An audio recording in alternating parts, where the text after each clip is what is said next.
If you've ever wondered why these numbers are synonymous with cannabis culture worldwide, the real story might surprise you. It's not what you think. Forget the myths about police codes or Bob Dylan lyrics. The truth is much simpler, and it all started with 5 high school kids in California. The real story.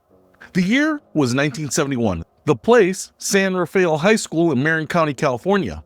5 friends, Steve Capper, Dave Reddix, Jeffrey Noel, Larry Schwartz, and Mark Gravich, called themselves the Waldos because they liked to hang out by the wall outside their school.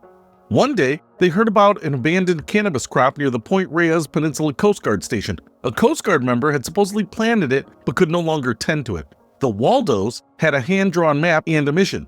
They agreed to meet after school at 4:20 p.m. by the Louis Pasteur statue on campus to begin their treasure hunt. They'd use 420 as their secret code word for the plan. Week after week, they'd meet at 4:20, pile into David Reddick's 1966 Chevy Impala, light up, and search for the legendary crop. They never found it, but 420 became their code for anything cannabis related. The Grateful Dead connection.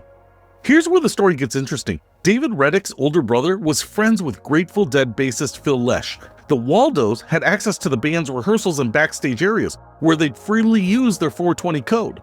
The Grateful Dead were touring constantly. Their massive fan base, known as Deadheads, traveled with them.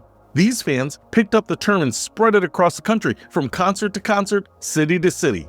By the 1990s, 420 had evolved from a small group's inside joke to a universal symbol of cannabis culture.